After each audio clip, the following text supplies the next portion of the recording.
What's going on, guys? This is Rogan. I'm here, and welcome to the final week of the Countdown Cup qualifiers.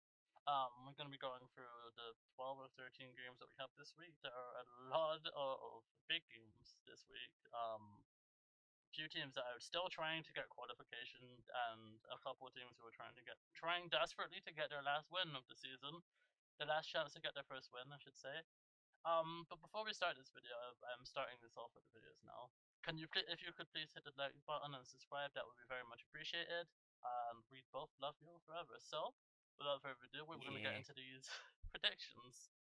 Starting off on Thursday, we have the Paris Eternal, who have looked on fire, apart from the one Boston game against the Toronto Defiant, who were 2-0. But as we said before recording, Toronto have had a bit of a baby schedule to get to where they are at the moment, which is honestly the last 2 or 3 cycles they've been 2-0 after their first 2 games, and it's always been because they've had the easier games. Have you noticed that? Yes. So I I favor Paris here just because they're the team on the up, and Toronto are kind of the team who have had it easy going and then haven't really pulled through in these bigger games. Paris has had that leadership as well with Don, who's able to just tell the team to switch and get the comp working to specific to what they need for different scenarios, like they did with the Glads game, like they did with the Dallas game, which they surprisingly won. I went over that last week. But yeah, Paris just seemed like the stronger team to back at the moment. You could easily pick Defiant, but and Defiant do have the roster to do this. They have a very good roster. They don't seem to pull through when it really matters. Kind of like the Justice in that way, but they actually win more. So this one, yeah, so I'm favoring Paris. I think 3-1.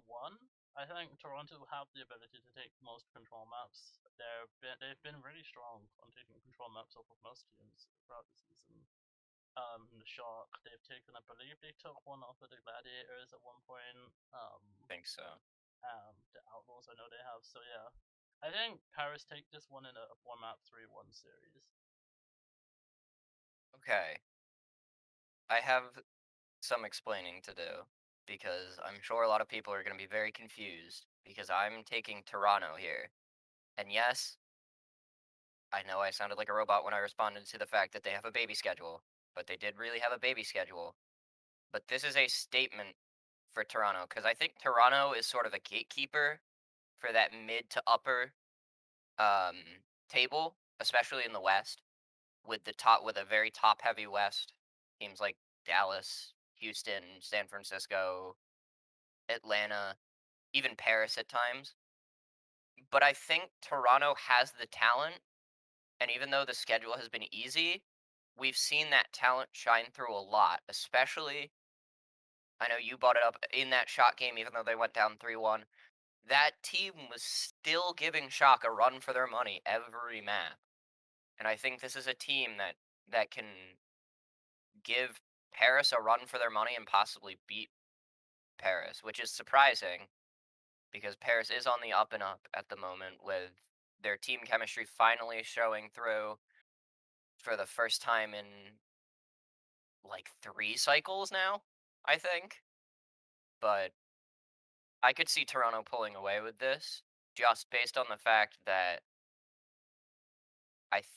think they have a little bit of a better team chem besides maybe the one new signing in Aspire. Yeah. Honestly, either you could back either team here, like you were saying, Toronto had the talent to do it. After watching their game against London, I it's hard to back Toronto in team against teams like this who actually have more chemistry and more wins under their belt and more experience with each other. And yes, obviously going over London, they did do really well and have chemistry in contenders, but that's different. I just think that this is a much more stronger team, and if they can just scrape out a 3-1 against London, how are they going to contend with these upper echelon teams? Even though yes, they're gatekeepers, I believe they're 1 point ahead of Paris at the moment. So this is very whoever wins this is a lock in for playoffs. Play-in, sorry. So this is a very important game for both teams, and whoever loses this could still lose out to a team like Florida. who are trying to get in. They need to win the next two games, and if they get to 7 points and go to Hawaii, get the 8th point, then they could be overtaking a team like Toronto and or a team like Boston potentially. So to get 8 points, 8 and 9 points are the magic numbers these teams need to be getting to, and both of these teams are sitting on the precipice of getting to that point. So this is a very important game for both teams. I And think, this is especially I'm sorry, I know I'm cutting you off, but this is especially an important game for Toronto because we'll talk about it a little later, but the rest of or their other game this weekend is not exactly the easiest to say the least. So, yeah, they really need to be picking up they the really points need to here. win here. Yep. I don't think they'll do it, but honestly, you do. So we'll have to see where that one goes. One of us will look smart, and one of us is gonna look like an idiot. Yeah. It's usually me with the person with the egg on their face with making the Uh predictions. I backed Fusion against the Dragons. depends on the week Yeah, because my first week of countdown would beg to differ to say the least. yeah. I mean, nobody really expected that first week to go the way it did. But moving on to our second game, we have another important one. If Houston win this, they put even more pressure on Shock to win their last two games because they're tied on points. The only thing separating Houston and Shock are 3 maps. So if Shock drop maps anyway, if they lose at any point, which is unlikely these last two games, but Yeah. if basically Outlaws win and the pressure is on Shock, even if they have a weaker schedule, they still have to win, and they have to win with dominance to keep their head above the water behind Houston. Because obviously Atlanta has actually taken over the Shock in that second place, so Shock are in the last automatic spot in the West, and Outlaws are looking on the outside, looking in on the automatic spots. So they are really the only team that are in contention to challenge them. Because I don't think really the Gladiators are going to challenge them, especially with that last game on Saturday or the second last game on Saturday. It seems like the Outlaws, if it's going to be either one of those teams challenging Shock, it's going to be them. But here's a big but. It depends on what Outlaws comes out. If it's the Outlaws who played against the Boston Uprising and got 3-0'd, then Florida actually have a chance. But if it's the Outlaws that came out in 3-1 Florida in the June joust, then I think it's gonna be a different story. But I, Yeah. I ooh, keep going. I Sorry. just one thing. I think that Florida they're gonna obviously they have to be playing with their all at the moment. They have to be putting everything into each one of those games because each one of these map wins matters to make sure they get into the play-ins at all. So, Yeah. My thinking at this point is I think Houston is kind of at a point where I don't want to say they're proving themselves or they have to prove themselves because they really don't at this point with how well they played even the first two cycles, and then again they didn't play as well uh, during summer, but they still played pretty okay, ending it 2-2. Um, this is a point where Houston has to look and say, what are we doing right, and where did we come out sleepy, and how do we fix that? And like you said, this puts pressure on Shock, but even if Houston drops like a map, I think that sort of takes the pressure away from San Francisco because they're tied for points. I mean, if they win, then that's great. They're then a point ahead of Shock. If Shock drop either game, which is unlikely at this point, um, but going down to 31-21 on the season, you're then behind them by 2 losses, you're behind by a decent amount of map wins in general. And going down to +10 kinda hurts Houston. So they have to really look out and make sure that they can 3-0 Florida here, which is possible, but now that OG is back and seems to be back in his normal state of mind, whatever was going on with him the past couple of weeks, because I know Florida came out and said, or some of the casters said that OG wasn't in a great mental space the past couple of weeks when Checkmate was starting on main tank. I think this could be a time for Florida to say, hey, remember how well we did in May and even for a time in June? we're back. Don't count us out. This is the team that got third place in the May Mayday. We forget that they did so well at the start of the season, and it all just kind of fell apart when OG lost his mental stage halfway through the season. And I'm glad he's feeling a lot better and that he can come back to the league now. But he's always kind of been that sort of player who it's a gamble picking him up on the team because he has his ups and downs throughout the season. You can't really blame him on that. That's just how some people are. But now that he's in a much more positive state of mind, that I mean, even though they dropped maps against Boston, they were doing really well, and they did really well to get that win. And they made it really close in their first game. That loss against, I believe it was Dallas or it was Dallas or Atlanta. That was a 3-2. They were like 50% away from winning that game on control. So it's not they're not a burnt out team. They're not a completely washed team. They can turn it around, and they need to win these games. And personally, I think that yes, Houston are trying to play to get the automatic slots, but they're safe in the knowledge that no matter what they do, they are going to be in the postseason no matter what. Whereas Florida are fighting to get more games. They want to prove themselves to get into this play-in tournament to show, yes, we have the talent on this roster. We are capable of doing this. And I think that passion and burn is going to drive them through, and I think they're going to win this one. I don't think it's going to be convincing by any means, but I think they'll But it's scrape out. going to be a win. Yeah, I think they scrape out a 3-2 win here. Um, that being said, everything I just said about about Florida and don't count us out. I think Houston is just a better team, and I'm taking Houston 3-1. I think Florida can take a map. I think they could take two if they really wanted to, but I think Houston is just a better put together team at the moment. Yeah, yeah, that's absolutely fair enough. Have we seen? Yeah, they played week one, didn't they? Because I was gonna say, have we seen Piggy's Diva play recently? But I believe they did play week one. No, they did not. I can check. But yeah, it's gonna be No, they interesting. did. They played week one. Yeah, so that's not interesting the off tank power here because obviously Gargoyle is more known for the diva, whereas Piggy goes between a lot of different off tanks. He can play the diva, but he was more known for this season for his Sigma play. So But is now that Sigma's banned. and now she's gone. Yep. So it's gonna And be now interesting to see how that goes out. yeah. So, just moving over, we have the East region now. We have the Spark, who are currently 0-2, going up against the Hunters, who are currently 2-0.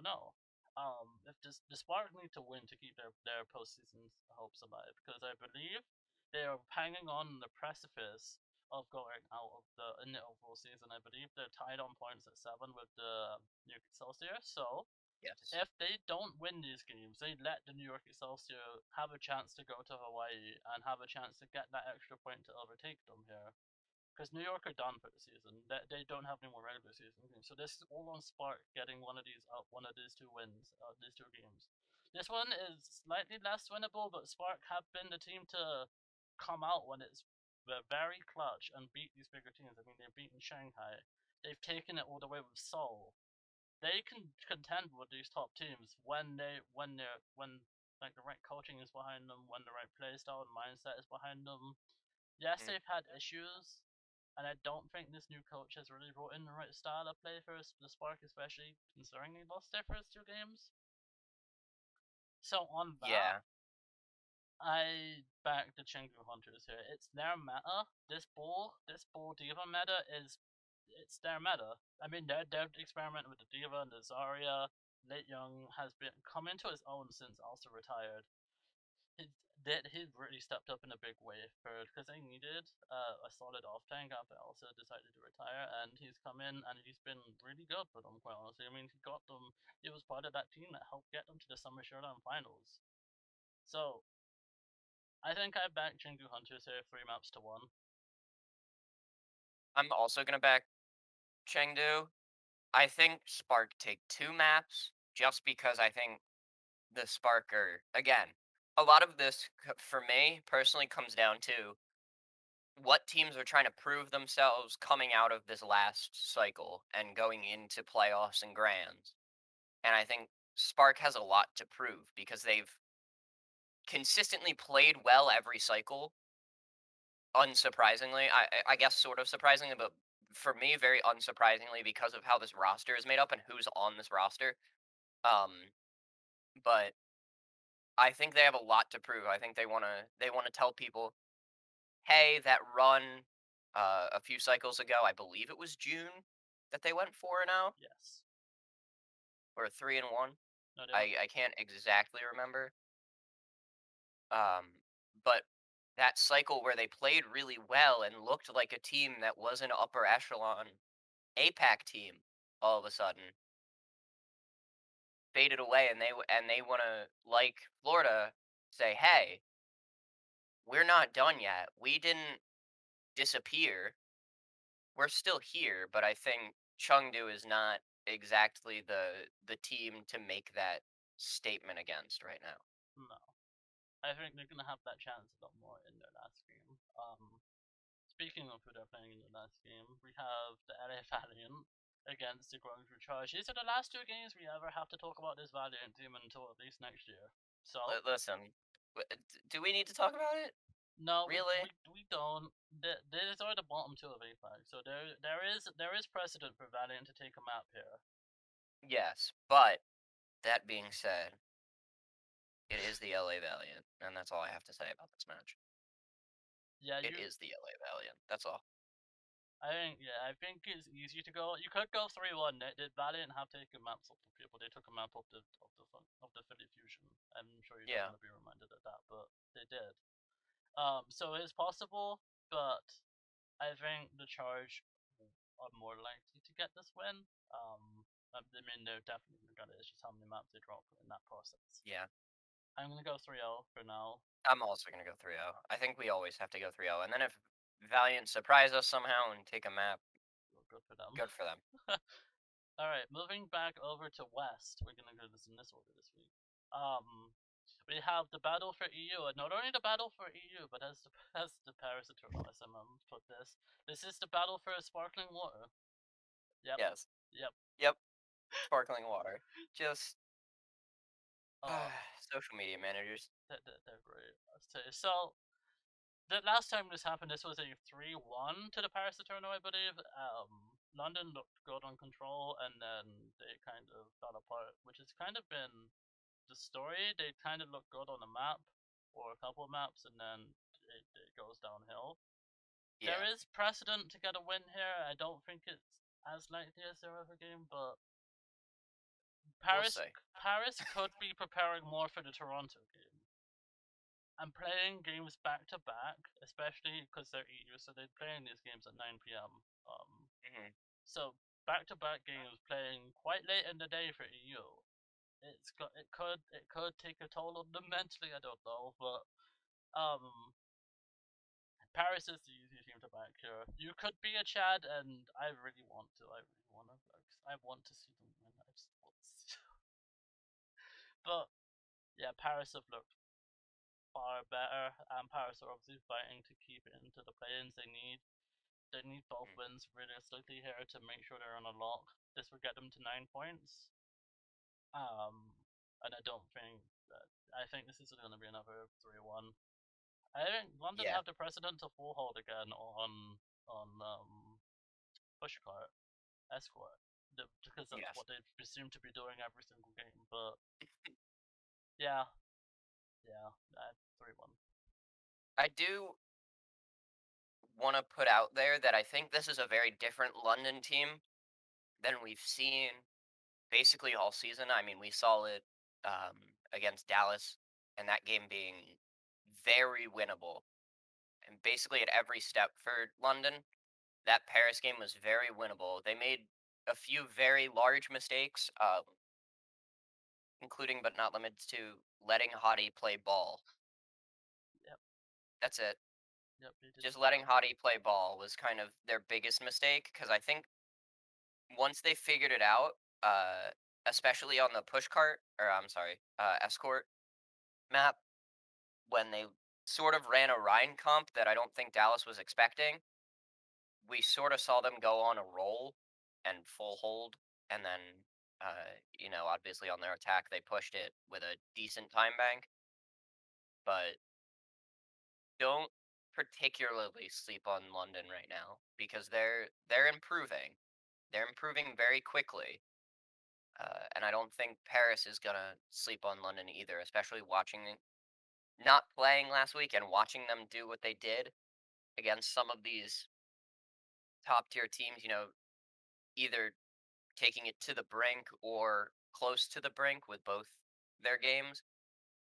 I think they're going to prep just as much for London as they are for Toronto. Yeah, I can definitely see that. I out of everybody here, I want to see them win. It's hard to predict Yeah, them to win at this point against anybody but their next game. Speaking which of we'll get to. speaking of perfectly timed segues, the Vancouver Titans. They're, Yeah, they're those playing guys. they're playing the San Francisco Shock. Second game on Friday. I guess I'll take this one over Let's because go on. shocks him. Go for it. Um, Listen, I don't want to talk about it because it is a 3-0.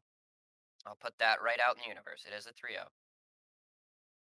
That being said, I think we need to talk about the fact that Vancouver came out, no expectations, and just rolled over Boston.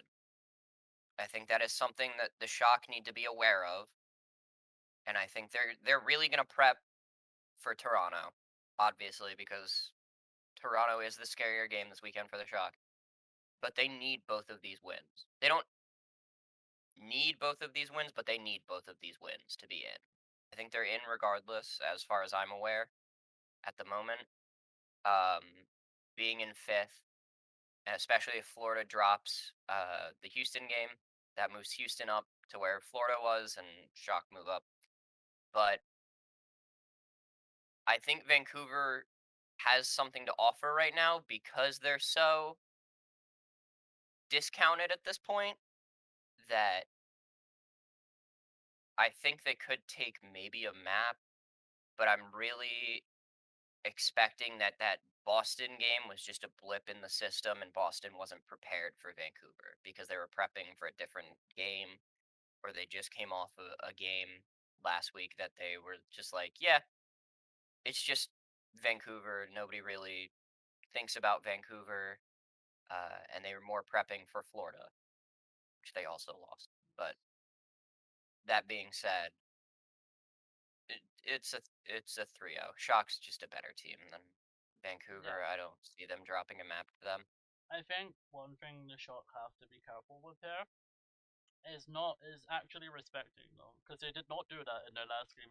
They did win that, yes, but after 3-0ing the Boston Uprising, they're going to have more confidence. And Troy standing behind the door on control On center Yeah, and waiting for the Mac drop and fucking failing, they're not gonna be able to get away with shit like that this time. Or just yeah, they need to keep their mentals in check and not underestimate them because that's clearly what Boston did. yeah.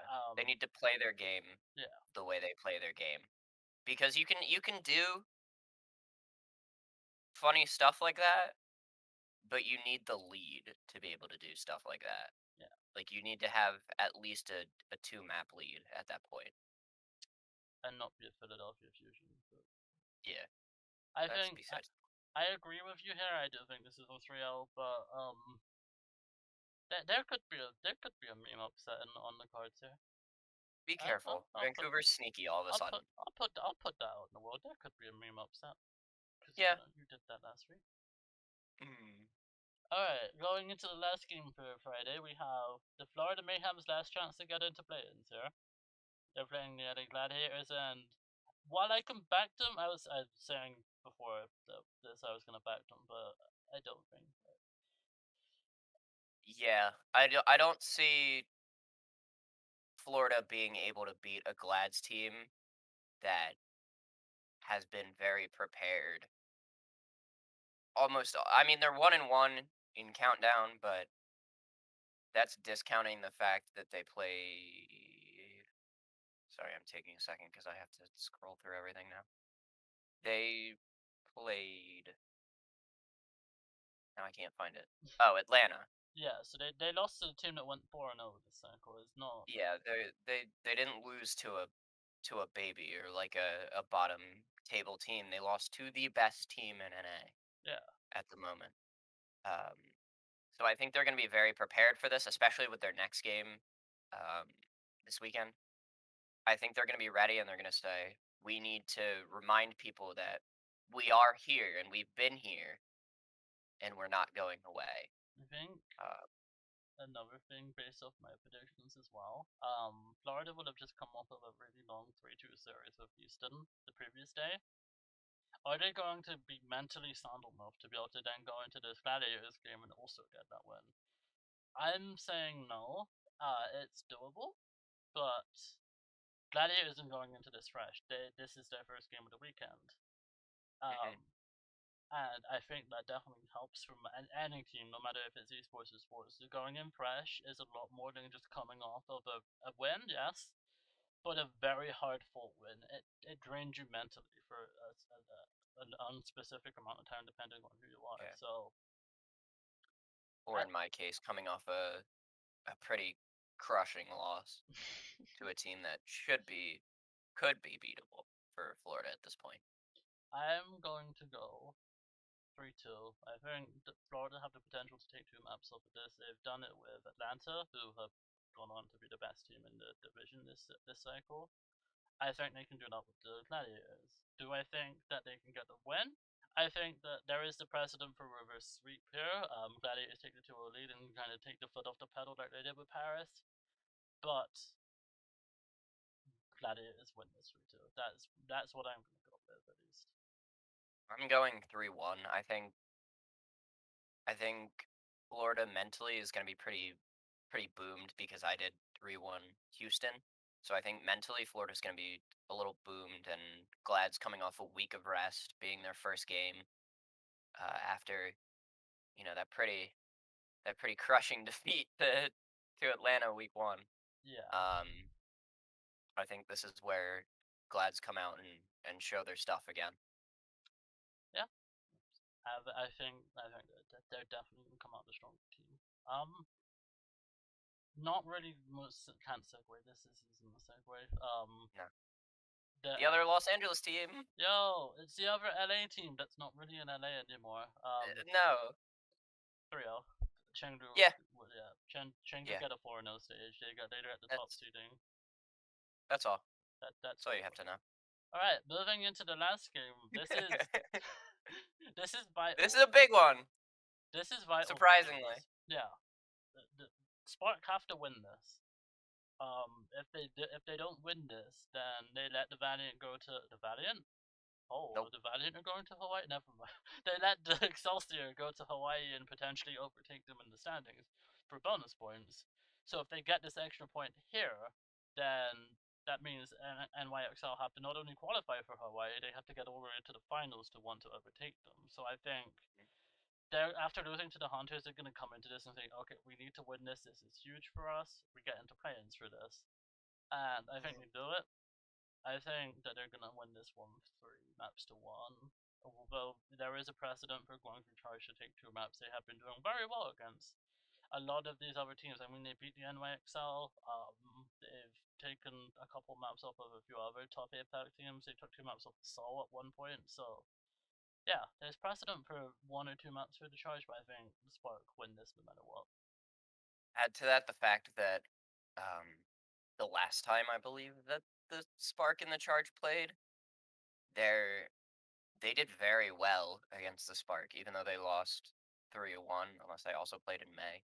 Um, there's a precedent for Guangzhou to be a very scary team whenever they play the the Spark, um, and sort of give them a test, even though the results don't show it. They give the Spark a test every time they play. That being said, I'm going 3-2 Spark, just because I think the Spark have a spark under under their ass and Nice. want to get wins here. I think especially with Architect and Shy, I think they can carry any team past most of these teams in APAC, apart from like maybe the Soul Hunters in the Dynasty. That is a very good DPS line, and Shy is one of the contenders for Rookie of the Year. I mean, Architect has proven himself since inaugural season to be an all-star DPS player. I mean, Grushway has been proving himself since the inaugural season. This is a very good team. They just had management issues throughout the entirety of the year, which has kind of been holding them back from what they should be doing. Hmm. So, oh god, it's this one. It's this one. Last chance. Last chance. This is the double points game as well. So, Hmm. um, London have London have every opportunity, basically, in the bag to take this. This game is probably, especially the way they played um, last weekend, this is the winnable game for London. Like, there's no ifs, ands, or buts about it. if you don't win here, then what really was all the hype about from coming up from contenders? This team was pipped to be into the at least the top 8, top 9 going into play-ins for this season. And obviously, as we know, that's not come through to fruition. But this Vancouver team has gotten one win since last season. Yep. So it's I think like for like they have a match for milestone. I think the off tank for London is better. I think Morph is better than the Vancouver off tank. I think Changsik is, or that might be their main tank. I'm not very well versed in this Vancouver team, but I mean they have a like for like counter for most of that team. They even have their own dedicated Lucio player who's banned now, you Fire and Calyx. But just from experience alone, you could take Vancouver here because Vancouver have had the more experience in the Overwatch League. They know how to keep their core in the face of defeat. London is a very mixed roster. You have some people who've been around since inaugural. You've got people like Cadex, you've got people like Blase. Um, Whereas you've got a very unexperienced tank line who's just come up from EU contenders, dominant in EU contenders, but still they haven't really proven themselves as a trustworthy duo. Morph on his own can be very good as Diva, but you need It your other. depends on how hot he plays. Yeah, and as we saw in the games like the Dallas game, the Diva player can only do so much for the team. D Matrix can only take you so far in keeping longevity for the team. You need Mm. that main tank there to be able to either create spaces to wrecking ball as they've been doing as we've been doing for the last couple of cycles on different teams, or having that shield to play around. Either the Reinhardt shield you play around, you play behind the Reinhardt, you go blip out in between them, or you have the Orisa shield that you play around, or even Sigma shield, but Sigma's banned. So it's really only Ryan and Orisa, and then you got the bubbles. So I I want to say London wins her, and I'm sorry I'm stumbling over this. This is yeah, I'm giving this to London 3-2. The thing that we're gonna have to see, and this is my an analyst brain coming out, we need to see London take control and make it their meta. yeah, We saw it when they played against Dallas, when they decided, hey, ball's not working. Let's try a Rhine comp. We need to see that Rhine comp or an Orisa comp. We need to see an Orisa Diva or an Orisa Zarya or just basically any Orisa anything besides Sigma. yeah, Or we need to see Ryan Sim Diva. And that's how London is going to win this. If they are stubborn and stick to their guns and play ball diva and ball doesn't work and they don't switch, they're going to lose. yeah, It's that simple. We saw it twice last weekend, especially against Dallas. We saw it. They refused to switch off ball. Hottie was dying first every fight. and then the supports would die, and then I mean, Diva was left out on her own basically, no support, almost no DPS from Shax or Blase, or yeah, Shax. And Blase, and then it just snowballed from there. If they're smart, they'll play Rhine Sim, they'll play Rhine Tracer, uh, and then they'll be fine. If they're sticking to their guns and want to play to the meta like everybody else and play Ball Diva, it could go either way. But this is a winnable game. Uh, I think it's gonna go 3-2 Spitfire. Just because I think, like I said during the shock thing, I think it was a glitch in the matrix that Vancouver came out and ran the table with Boston. Yeah. So I think also building on what you said, my preferred starting DPS would be Shax and Sparker. I think even though Tracer Sombra is the meta, I think they need to be playing their own comps like you said with the Reinhardt. I think Tracer McCree maybe, Tracer Hanzo. Hanzo seems to be in this cycle, so you could have Sparker on the Hanzo and you have Shax on Tracer. I mean, Shax is popping off on Tracer. There is no case situation where you do not play Shax on Tracer this cycle. After how well he played against Dallas, he was schooling Sparkle at times, and I think if Dallas hadn't won that match, he was by far the player to match that game. So that they need to be playing him here from the start, and I think that Sparker needs to start. And if Sparker's not working, then you switch in Blase and try to Sombra it down up. But I don't think Blase had enough presence on the Sombra, and that's why we saw a lot of Soldier 76 last week. And yes, yeah, the soldier was there to counter Sparkle's Farah, and I don't know how well that worked out for them, really. So realistically, it worked fine for most of the match. Again, it just came down to the fact that they would lose their tanks and then lose their supports, yeah, and then they didn't have support. basically. So I'm gonna shoot. I'm gonna have more faith. I'm gonna go 3-1 to the Spitfire. I think that London are gonna have more of a fire underneath them because Vancouver has just been boomed by the shock, and Mhm. London have just taken a map off of Paris, who are in a playing contention team, so they're going to have more confidence in it, I think. But yeah, I think 3-1. And I hope to God that they win. I don't care how they win. If I'm wrong and it's 3-2, I do not care. I just want them to win. That's all I want. Just want a win. Just a win, please. All right. Last two games, we have the LA Gladiators going against the Houston Outlaws. Now, LA Gladiators, they need to win this realistically, and so they both need to win this to get in contention. My prediction is Houston Outlaws more so need to win this to solidify maybe getting into the knockouts, whereas the LA Gladiators are pretty much a lock in if unless they lose this.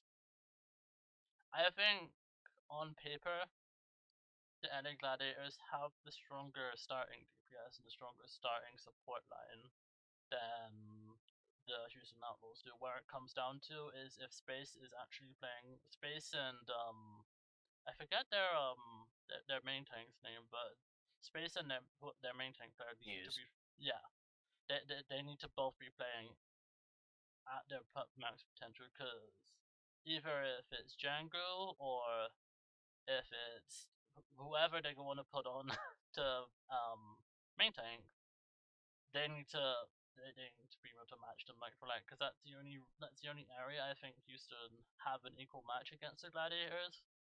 Whereas I think that Bird Ring, I think that Capster, Mirror, Moth Skewed, Shoe, I think they're all better than the Gladiators, not the Gladiators, sorry, the Outlaws is supports and DPS line. Yeah. So I think oh This is tough. If Houston comes out like the Houston that we've known, they take this. If it comes out like the Houston from the last couple of cycles where they've been very sleepy and it seems like everybody seems off a little bit, they they lose. taking Houston here, but it's gonna be a close one regardless.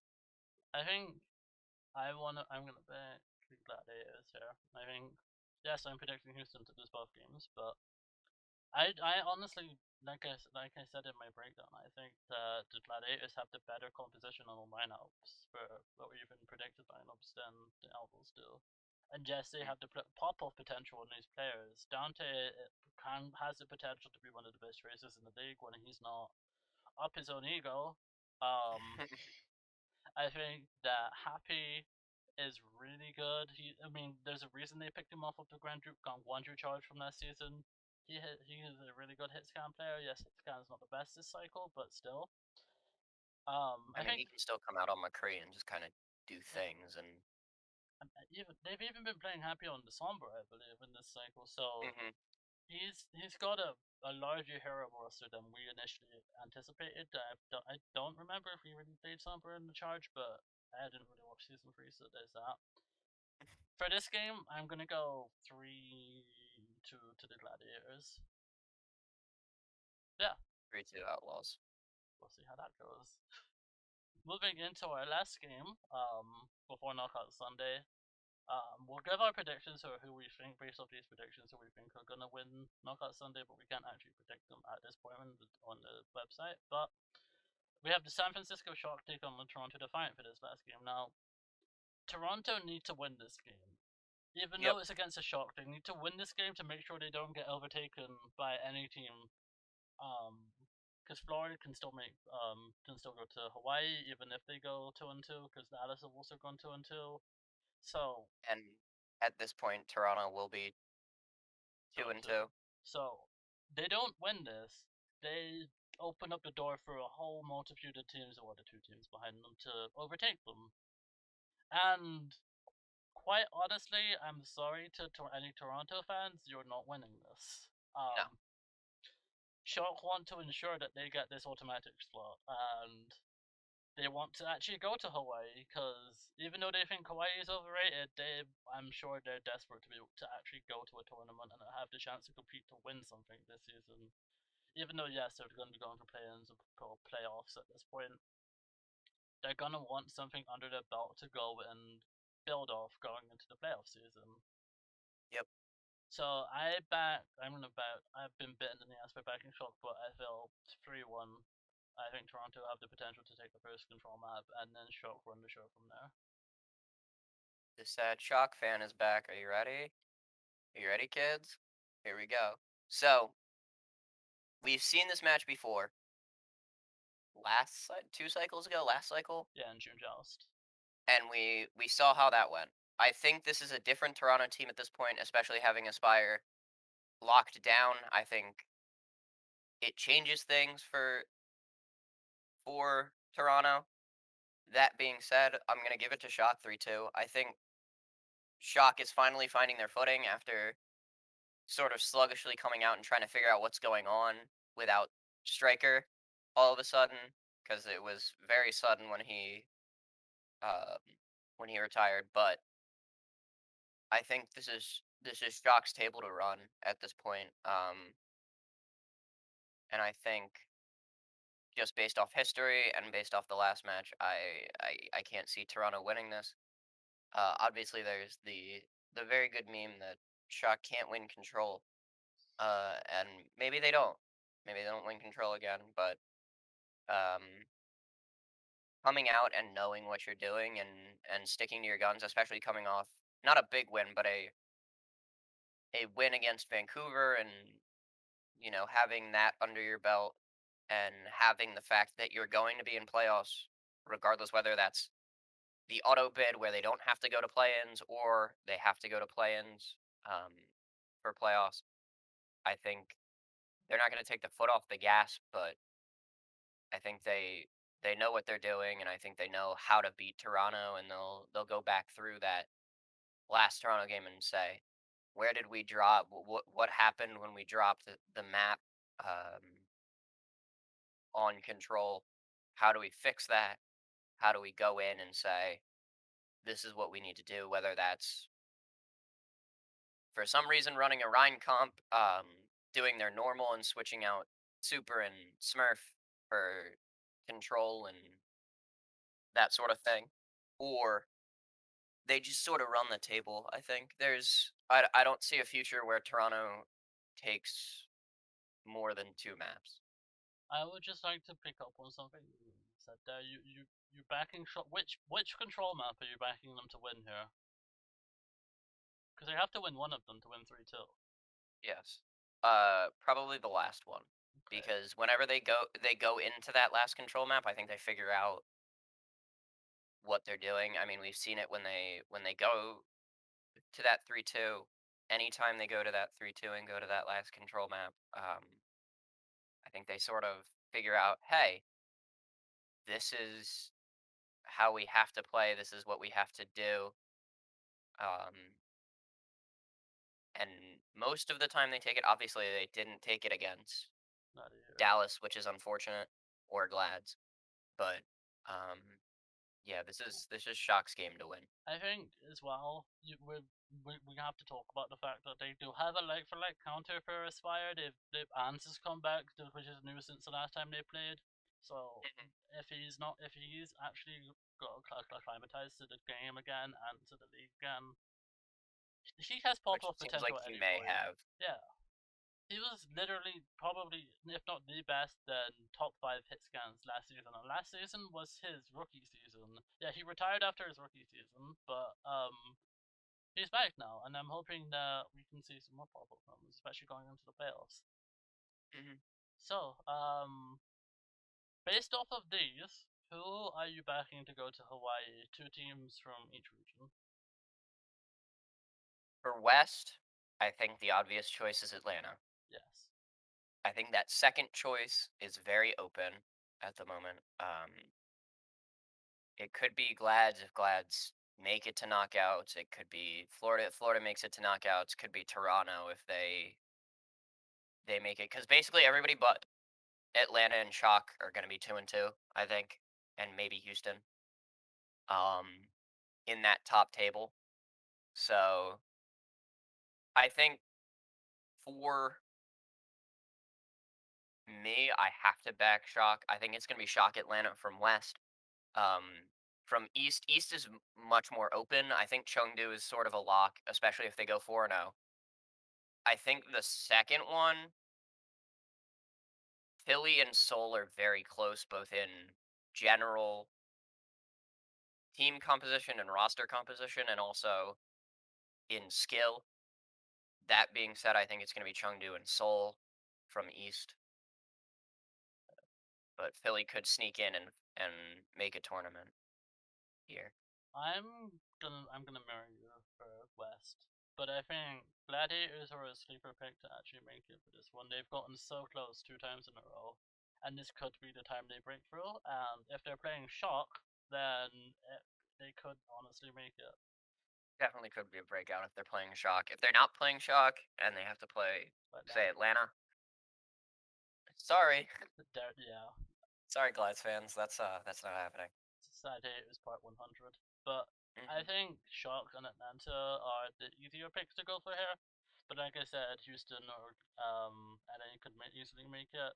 For East, I'm gonna go with Chengdu and Philly. I think Philly have been on a big roll this cycle. Yeah, they dropped that one game against Shanghai, which was honestly winnable. Sorry, not Shanghai. They beat Shanghai. They dropped the one game against Seoul, which was honestly winnable.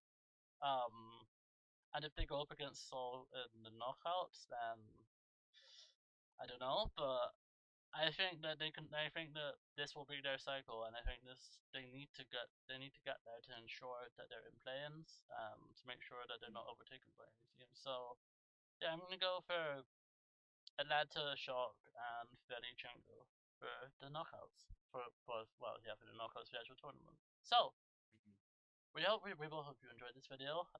As I said at the start, hit the like button, subscribe if you're new. There will be a bracket prediction next week for the actual Countdown Cup itself. Maybe more videos to come, breaking down the season in general. We could do a season review that could be coming out. There's probably a power rankings coming out at some point soon. So yeah, expect a lot of content coming out in this postseason from both of us. And yeah, Yes, sir. we'll see you guys in the next video. Bye. See ya.